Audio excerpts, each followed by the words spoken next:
అందరికీ నమస్కారం. ఒక చిన్ని కవిత. అంశం: లోకం పోకడ తెలియని గులాబీ. లోకం పోకడ తెలియని అమాయకురాలిని, కాలం రాసిన అక్షరాలు చదవడం రాని పుస్తకాన్ని, మనసు పలికిన భాషే తెలిసిన మౌన గీతాన్ని నేను. చిరునవ్వు చిందిన ప్రతి ముఖంలో చెదరని చందమామను వెతికాను. కానీ వెలుగుల వెనక దాగిన నీడల కథలు తెలియరాలేదు.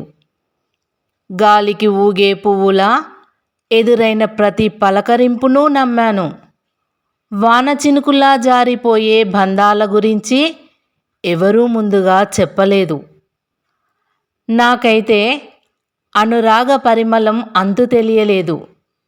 ఇప్పటికీ మాటంటే ప్రమాణం, కానీ కొందరికి సందర్భానుసార నాటకం.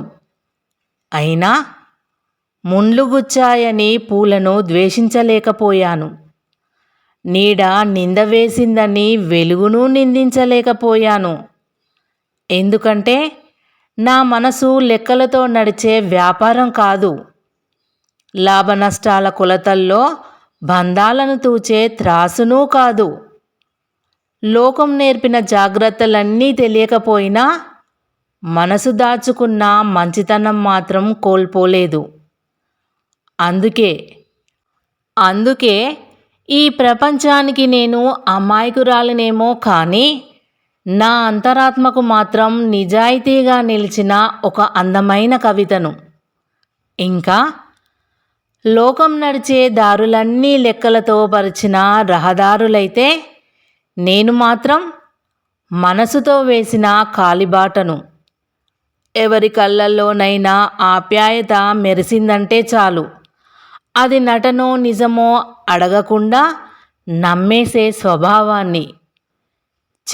చెట్టు ఇచ్చే నీడలా ఉండాలని కోరుకున్నాను, కానీ నీడను కూడా అవసరానికే వెతికే మనుషులున్నారని చాలా ఆలస్యంగా తెలుసుకున్నాను. సముద్రం తనలోని ముత్యాలను గుప్తంగా దాచుకున్నట్లే నా బాధలన్నీ నవ్వుల వెనకే దాచుకున్నాను. ఎవరిని ఓడించాలని లేదు, అలాగే ఎవరిపైన గెలవాలని లేదు. ఒక స్వచ్ఛమైన హృదయంతో జీవితాన్ని ఆలింగనం చేసుకోవాలని మాత్రమే ఉంది. అందుకేనేమో కాలం నన్ను తెలివి నేర్పమని పిలిచినా మనసు మాత్రం మంచితనాన్ని విడువనని చెబుతోంది. ఈ ప్రపంచానికి నేను లోకం పోకడ తెలియని అమాయకురాలినై ఉండొచ్చు, కానీ నా అంతరంగంలో మాత్రం కలుషితం కాని గంగలా ప్రవహించే నిర్మలమైన